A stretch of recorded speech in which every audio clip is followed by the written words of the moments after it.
justement d'Anta Babacar Ngom si li nga xam ne que moo di FDR. Tout d'abord Cheikh Omar naka la di jàngate justement ce départ de Anta Babacar Ngom franchement mu nekk loo xam ne itam peut-être bett nañu bëri lu moo ko peut-être Anta di percé wu à l'Assemblée nationale imposer li nga xam ne que moo di benn dualité ak justement les députés de Pastef gis nañ ko moom Ousmane Sonko tout le temps su fa ñëwee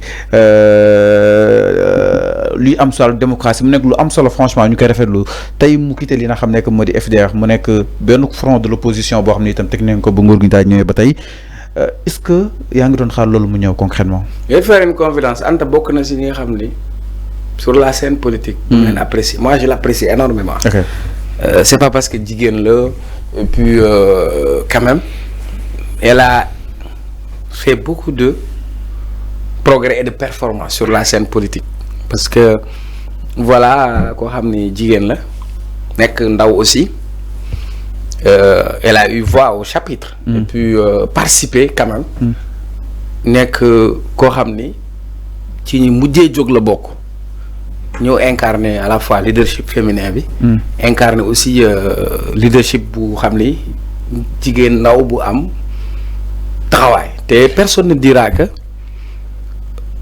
jàngul wala xamul benn mais Anta saa yu waxee di nga dégg mën nga bokk ak moom xalaat mën nga bañ a bokk ak moom xalaat mais quand même am na yoon boo xam ni xaale woon na ko pour dem donc man ça ne m'étonne pas que mu génn FDR tu sais pourquoi bokk leen parcours on peut pas faire du neuf avec du vieux première chose mënuñoo def lu bees ak ay maquettes. loolu la tubaab on peut pas faire du neuf avec du vieux donc il y a un rajeunissement de la classe politique une nouvelle génération qui vient ñoom ñoo war a nekk ci kaw mais aussi il y a une façon de s'opposer et je crois que on a besoin d'une opposition boo xamante ni dafay am ay arguments am ay idées mën a apporter un plus et je crois que le fait que moom mu duggoon ci FDR bi daf koy mëdd xaw ma ndax dégg nga wolof boobu. day mel luy mëdd mooy comme phagocytose. ñun ñi nga xam ne trafiqué wuñ suñu BFM xam nañ lan mooy phagocytose.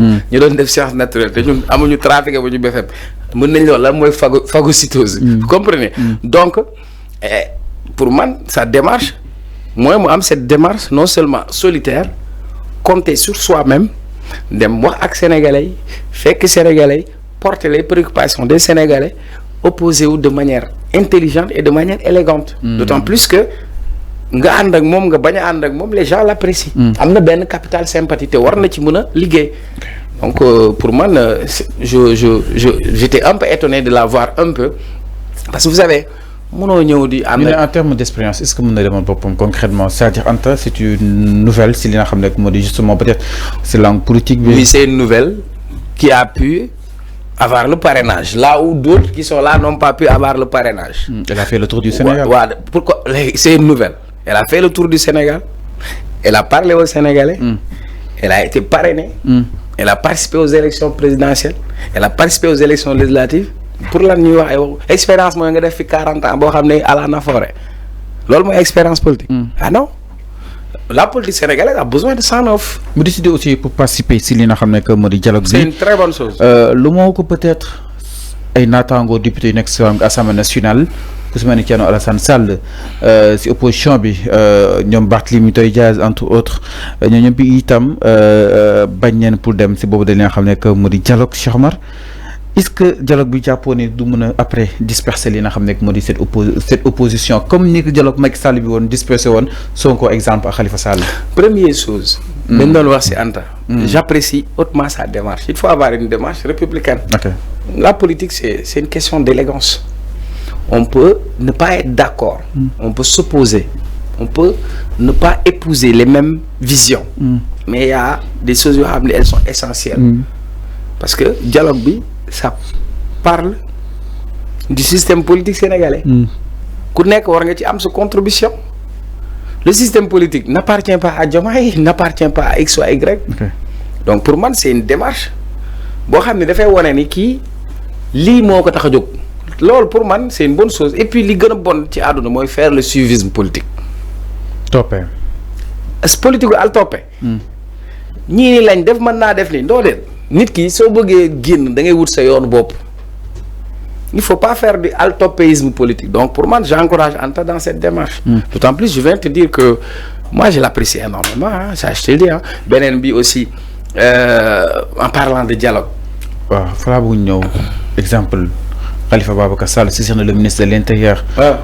Pour les entités dialogue directement concrètement bataille accusé de certes réception waaye bataille tontogul bokkam ak ñàkk bokkam mi ngi am loo xam ni itam amaana leeragul entre autres est-ce que dialogue bi jàpp nga ni taux de participation bi nga xam ni itam doon nañ ko xaar déjà Macky Sall ni du ñëw ak ñi mu ñu àndal si li nga xam rek moo di dialogue bi exemple benn APR bu bokk si dialogue bi est-ce que dina am sa raison d'être comme Macky Sall bu mu doon dialogue ba Pastef boycotté concrètement. Bon xam nga ma. boo gëstoo di nga gis ni déjà dafa am ku ma envoyé benn vidéo buy daté 2021 mooy premier jour coow li. waxoon na ko fii tamit que ni. moi j'ai toujours na passé dem dialogue ji. man j'ai été toujours un partisan du dialogue. La preuve bi fi woowee Pastef dama ne la moi je suis d'accord ku Khalifa Sall su ko neexee na dem mu dialogue c'est son droit. waa Pastef su leen neexee ñu bañ a dem dialogue c'est leur droit le plus absolu mais par contre moi je suis un partisan du dialogue je m'explique. Au Sénégal on a beaucoup d'acquis démocratiques lan moo ko indi dialogue moo ko indi ak concertation. Parce qu'en 1992 on parlait du code consensuel. C'était pas un code unilatéral. Mais Abdou Diouf moo ne li ñu waxtaanee ci dialogue bi lépp luñ fi tënk. Man Abdou Diouf dinaa ko yóbbu assemblée te duma ci changer virgule. loolu moo tax ñu am une démocratie boo xam ne elle est stable. loolu moo tax yu bëri yu amul woon ci sunu wàllu élection am ci mbañ gàcce amul woon xam nga voté ba pare capp encre bi indélébile. y en avait pas. donc loo gis ci àdduna dañ koy parfaire te nañ ko def boo gis nañ ko waxtaane moo ci gën.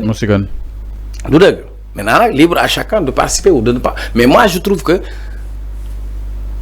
Même politiquement, c'est pas malin ça de boycotter le dialogue.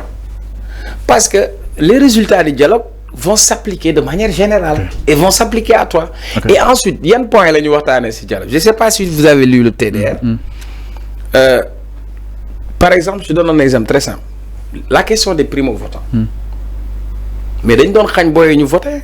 Mais légui buñ lay défal carte d'identité à partir de 18 ans automatiquement nga amaale carte électeur c'est pas une bonne chose.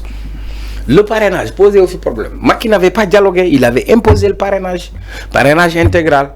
intégral mooy ñëpp a koy def.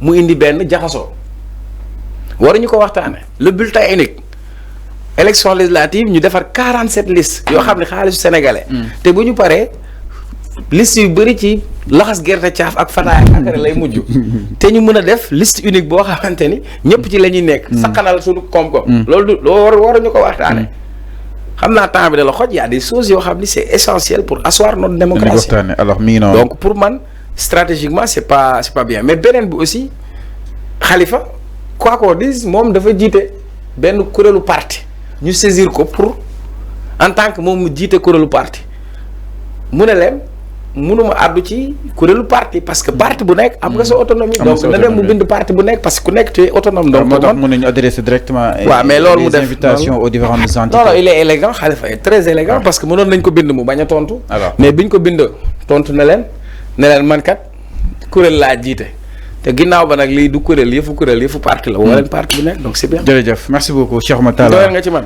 ñu koy jaajëfal waxtaan wi amoon na solo lool franchement. boo demee seet sa xar bi neex na yow te réglé. waay jàmm alors léegi incha allah mbokk yi je vous donne rendez-vous dans 3 minutes. Si le communiqué du Conseil des ministres, les nouvelles nominations, le président Bassirou Diomaye Diakhar Faye et Ousmane Sonko opéré. Donc on se retrouve dans 3 minutes. Allez, Conseil des ministres.